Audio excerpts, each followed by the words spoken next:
Have you ever looked at someone who just completely reinvented their life? Maybe they started a totally new business, moved across the country, or finally set a massive boundary, and you just sit there wondering, how did they do it? It's this universal mystery, isn't it? Why do some people pursue these bold, breathtaking dreams, while others spend years, sometimes literally decades, feeling trapped in the exact same familiar patterns? Well, today we're going to unpack the exact science and psychology behind this, and I promise you, the insights we're about to cover might completely change how you view your own capabilities. Seriously, why do some pursue bold dreams while others just wait? It's something so many of us wrestle with constantly, especially if you've spent years caring for others, or maybe kind of shrinking yourself just to keep the peace. We look at people who take these huge leaps and we just assume, well, they must just have more natural confidence. They've got more courage, or talent, or faith. And because we don't feel that fearless certainty ourselves, we tell ourselves those big dreams must simply be unrealistic for us. But today, in this explainer, we are completely debunking that myth. Okay, the massive paradigm shift we need to make starts right here on this side. The absolute truth is most of us aren't actually living at the edge of our potential. We're just living at the edge of our comfort. Think about it. While potential is determined by what is genuinely possible, comfort is determined purely by what is familiar. And the real tragedy? We constantly mistake what is familiar for what is actually true. We assume that just because something feels risky or uncomfortable, it must be impossible. Or, meant for someone else. So, let's dive into Section 1, the biology of playing it safe. We really need to look at what your brain is doing on survival mode. To understand why we hold ourselves back, we literally have to look at our biology. Your brain has one primary job, right? And spoiler alert, it is not maximizing your personal growth or helping you self-actualize. Its main responsibility is survival. It is constantly scanning your environment for threats. But here's the catch, and it's a big one. Our ancient wiring drastically misinterprets modern emotional uncertainty as literal mortal danger.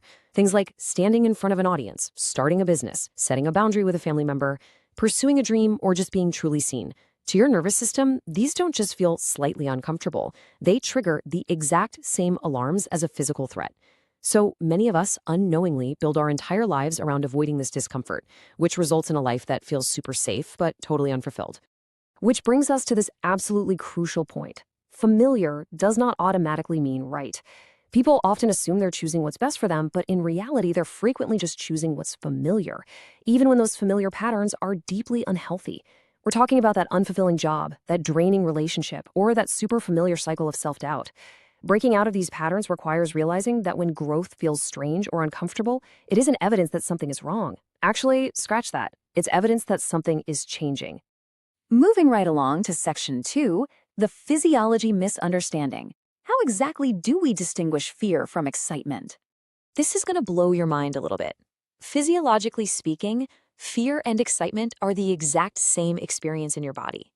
Notice how the symptoms here, an increased heart rate, changes in your breathing, surging energy, sharpened attention, and your body preparing for action, they are completely identical for both. The only difference is the meaning you assign to those sensations. When we feel our body activating right before a big opportunity, we falsely label it as fear. We assume it's a giant warning sign, and so we retreat and we silence our ideas.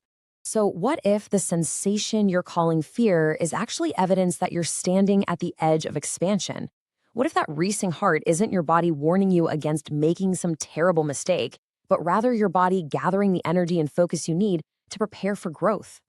Learning to gently reframe and reinterpret these biological signals, it can completely change the trajectory of your life.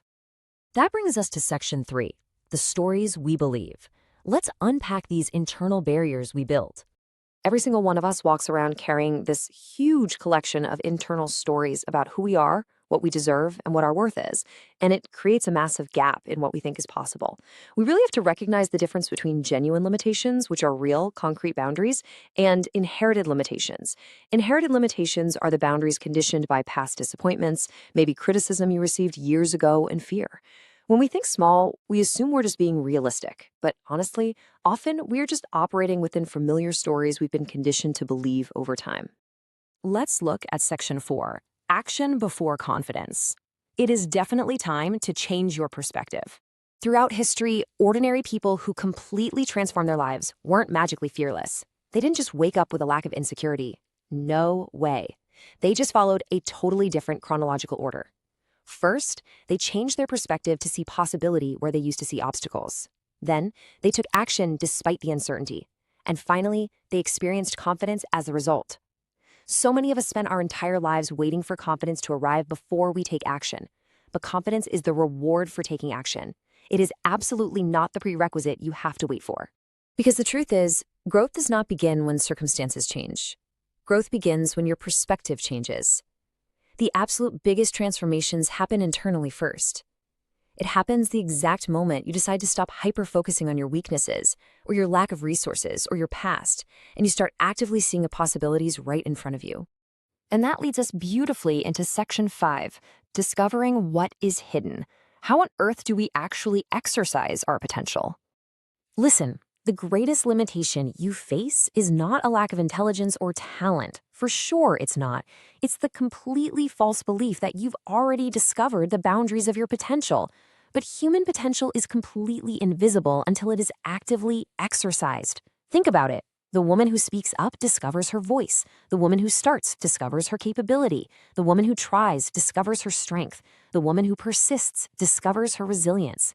Potential expands when it's exercised, and it stays entirely hidden when we ignore it.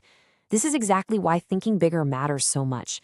Most of us haven't even come close to finding the actual boundaries of our capabilities.